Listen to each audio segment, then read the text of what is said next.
আসসালামু আলাইকুম। আজকে আমরা রাজশাহী প্রকৌশল বিশ্ববিদ্যালয়ের সর্বশেষ আপডেট জানবো।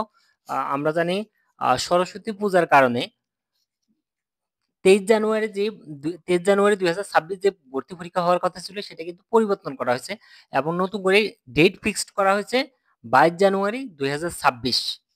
আর আমাদের নরমালি রাজশাহী প্রকৌশল বিশ্ববিদ্যালয়ে এবার নতুন যে আপডেট যেটা আসছে সেটা হলো ভর্তি পরীক্ষায় লিখিত আকারে পরীক্ষা হবে না, আর সরাসরি এমসিকিউ পরীক্ষা হবে। আর সেক্ষেত্রে আমাদের অনলাইনে আবেদনের তারিখ কিন্তু এখনো প্রকাশ করা হয় নাই।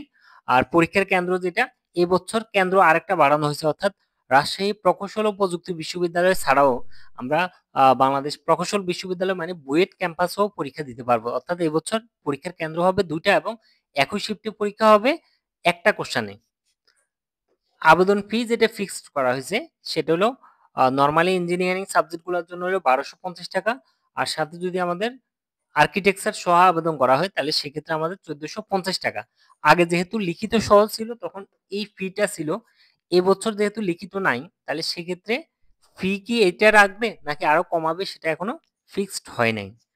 আর আবেদনের শর্ত যেটা সেটা হলো অবশ্যই উচ্চ মাধ্যমিক 2025 সালে হইতে হবে এবং সেকেন্ড টাইমের কোনো সুযোগ নেই। আর মাধ্যমিক পরীক্ষার্থী 2022 বা 2023, উচ্চ মাধ্যমিক 2025 সালে হইলেই আবেদন করা যাবে। তবে সেক্ষেত্রে অবশ্য মাধ্যমিকে জিপিএ থাকতে হবে মিনিমাম 4.00, আর উচ্চ মাধ্যমিকে সরাসরি জিপিএ 5 থাকতে হবে।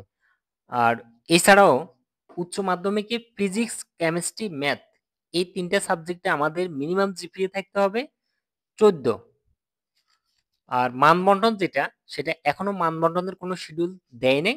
তবে নর্মালি গত বছর এমসিকিউ পরীক্ষা যেভাবে হয়েছিল, গণিতে 30, পদার্থবিজ্ঞানে 30, রসায়নে 30 এবং ইংলিশে 10, সরি ইংলিশে 10 হবে, এটা ইংলিশে 10, টোটাল আমাদের 100 নম্বরের পরীক্ষা ছিল আগের বছর। এই বছর মানবন্টন কি পরিবর্তন করবে কিনা নাকি এভাবে হবে সেটা এখনো আপডেট দেয় নাই, খুব শীঘ্রই জানাবে এবং আমাদের অনলাইনে ভর্তি পরীক্ষার অনলাইনে আবেদনের তারিখও জানানো হবে। আর এক্ষেত্রে নেগেটিভ মার্ক 0.25 করে নম্বর কাটা হবে। ক্যালকুলেটর ব্যবহার করা আগেও যাবে, এখন যেহেতু এমসিকিউ পরীক্ষা তাও ক্যালকুলেটর ব্যবহার করা যাবে, তবে নন প্রোগ্রামেবল গুলা। আসন সংখ্যা যেটা সেটা হলো 1200, আর আর্কিটেকচারের 30, টোটাল আমাদের 1230টা আসন। অংশগ্রহণ হলো যারা আবেদন করবে এদের মধ্যে যাচাই বাছাই করে 19,000 জন পরীক্ষার অংশগ্রহণ করতে পারবে। ওয়েবসাইট হলো https, আমরা স্ল্যাশ দিব admission.ruit.ac.bd, এটা লিখে গুগলে সার্চ দিলে কিন্তু সরাসরি আমরা ওয়েবসাইটে ঢুকতে পারবো। এরপর আবাসিক সুবিধা যেটা রাজশাহী প্রকৌশল বিশ্ববিদ্যালয়ে আবাসিক সুবিধা ছেলেদের জন্য 7টা হল আছে এবং মেয়েদের জন্য একটা হল আছে। এটা ছিল আমাদের রাজশাহী প্রকৌশল বিশ্ববিদ্যালয়ের সর্বশেষ আপডেট। নেক্সট কোনো আপডেট আসলে সেটা আমরা অবশ্যই জানাবো। ধন্যবাদ। আসসালামু আলাইকুম।